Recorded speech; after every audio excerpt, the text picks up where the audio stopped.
I'm Davy. I'm awesome.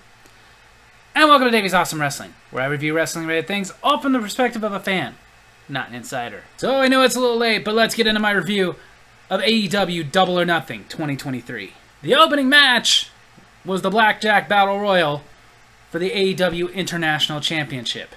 I get he's a fighting champion, but that would be such a stupid move. However, it didn't really start like a Blackjack Battle Royal. I mean, there was 21 people, but that was about it. But okay, it just started like a normal Battle Royal, except for most people were fighting outside, so they wouldn't be able to be eliminated before getting in. And it ended up coming down to Big Bill, Swerve Strickland, and the champion himself, Orange Cassidy. Big Bill was about to eliminate Orange Cassidy with a Gorilla Press Slam over the top rope, but Swerve Strickland decided to use that as an opportunity to eliminate Big Bill. Which I can understand, because Big Bill, 7 feet tall, kind of difficult to get over the top rope, but it backfired as a couple minutes later, Orange Cassidy eliminated Swerve Strickland and retained the AEW International Championship. It was an interesting way to start the night, but I'm a little old-fashioned. For a championship, I like it better when there's a rivalry, not just a fighting champion who's going to defend it against everybody, and in this case, a battle royal. But it was entertaining enough. I would give it a 3 out of 5. Yeah! The second match, the unsanctioned match between Chris Jericho and Adam Cole. Baby. Of course, it's unsanctioned, so Chris Jericho has the JAS, and to be in Adam Cole's corner, of course, he had Roderick Strong, and he also recruited Sabu. And Sabu did his job getting the JAS out of there. Very quickly, it came down to just the two guys, Chris Jericho and Adam Cole. But of course, being what ignited this is that Chris Jericho recruited the Outcast to beat down Britt Baker in front of Adam Cole. Britt Baker eventually came down and attacked Jericho. And it was a brutal match. It went until Adam Cole was beating Chris Jericho with a chain until Jericho passed out and the referee stopped the match, making Cole the winner, but it's unsanctioned, so it doesn't really count. But still, he got his revenge. But I did expect a little bit more, but I'd still give it a 4 out of 5. Yeah! Then for the AEW Tag Team Championships, with special guest referee Mark Briscoe. Jeff Jarrett and Jay Lethal challenging FTR. Of course, Jeff Jarrett was there, so at one point in the match, a guitar came out and accidentally hit the special guest referee Mark Briscoe. So Aubrey Edwards came out to do the refereeing job, but she got hit with a guitar by Karen Jarrett. On purpose. When Mark came to, Jeff Jarrett got a little angry and slapped Mark Briscoe. Mark Briscoe, of course, slapped him back. And then after a shatter machine from FTR, they picked up the win and retained their tag team championships. It was a good match. Chaotic, but good. 3 out of 5. Yeah! Then we had a backstage segment where Jericho and Saraya challenged Adam Cole and Britt Baker to a mixed tag team match on the following Dynamite. Then for the TNT Championship, a ladder match. Christian Cage versus Wardlow. Of course, at some point, Arn Anderson came down because he's now with Wardlow, and Luchasaurus came out because he's with Christian. And probably the most interesting thing that happened in this match was when Luchasaurus was about to chokeslam Arn Anderson, and he bit his thumb to the point of bleeding. And then there was a big moment of Wardlow taking out Luchasaurus with a big swanton bomb from the top of a ladder. Which was cool, but okay. Then it ended when Arn pulled Christian off the ladder so that Wardlow could climb it and grab the TNT Championship and retain. Honestly, I was disappointed. This was a very lackluster ladder match. I think Christian Cage did the best he could, but I've said it before, and I'm going to say it again, I don't see much in Wardlow, except him being a big guy who can powerbomb people over and over again. It's just not that exciting. I'd only give this one a 2 out of 5. Yeah.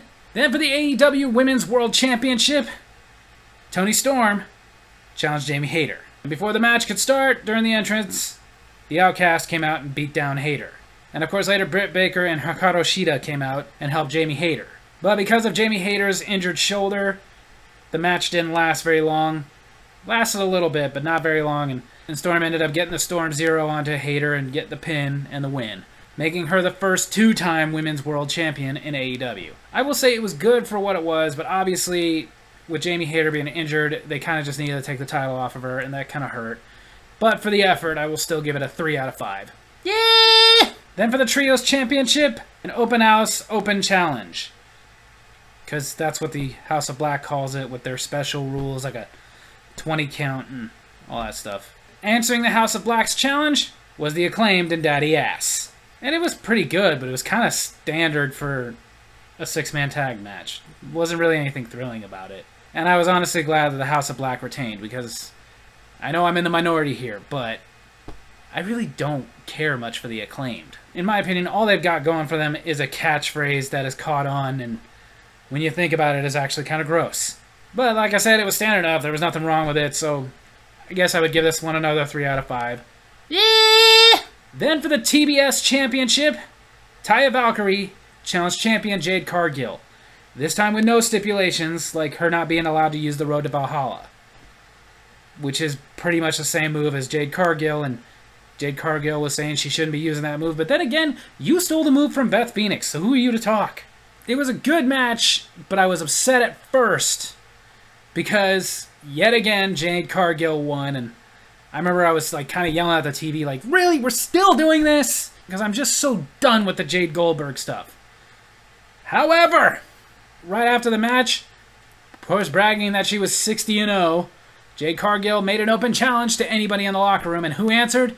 The returning Chris Statlander. So they had an impromptu match where Chris Statlander defeated Jade Cargill and became the new TBS champion. Finally! So, if it would have ended with just Taya Valkyrie losing, I would have given it a 2.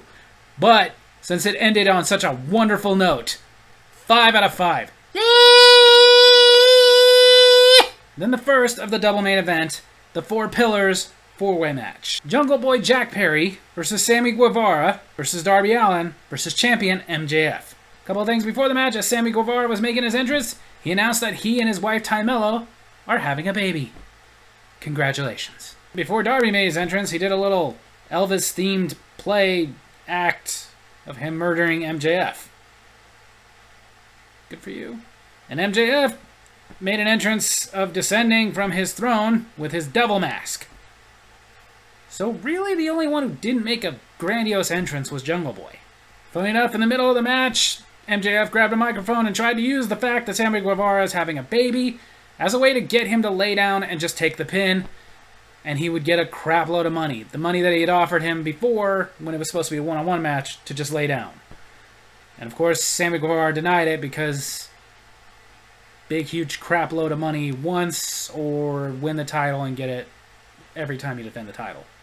But after a lot of back and forth and close calls, Darby Allin went to get his coffin drop onto Jungle Boy, but last second right before he hit, MJF had draped the belt over Jungle Boy, knocking Darby Allin out, and for a little extra insult, picked up Darby Allin, did a headlock takeover, and pinned him like he did the last time they fought, meaning that MJF is still the champion. This was a good match, but as great as the Four Pillars are, I really don't feel like the other three are ready for the AEW Championship, and I don't think anybody else bought it either.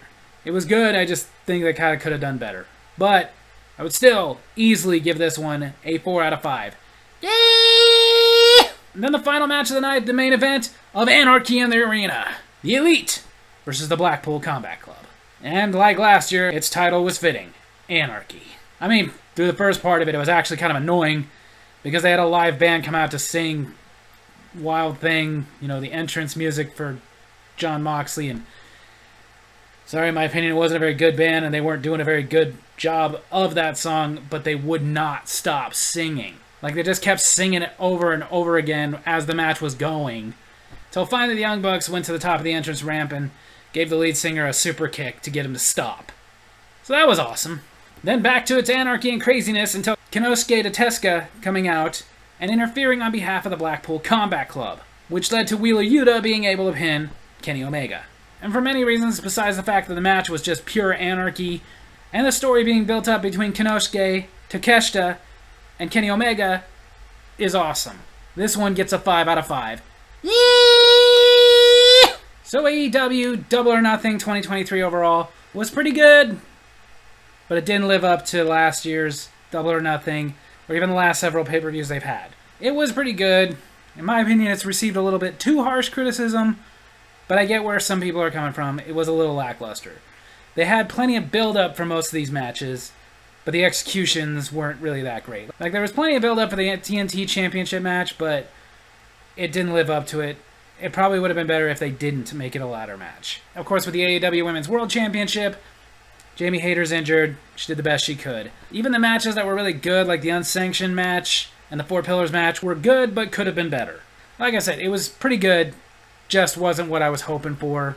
Didn't live up to its own hype. Whereas it had a couple of 5s, a couple of 4s, and a couple of 3s. It also had a 2, but also had plenty of excitement, like the return of Chris Statlander, then finally taking the title off of Jade Cargill, plus the continuing story going on with the Elite and the Blackpool Combat Club, now with the Elite also dealing with Don Callis and Konosuke Takeshita. Basically, even though, again, it could have been better, at least it's building up for bigger and better. So, whereas I normally give AEW pay-per-views at least a 4 or a 5, I can't really go that far with Double or Nothing 2023, but I will say it definitely earned a solid 3 out of 5.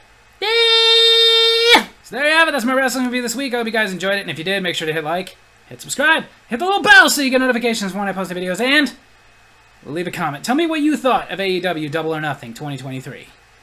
Love you guys.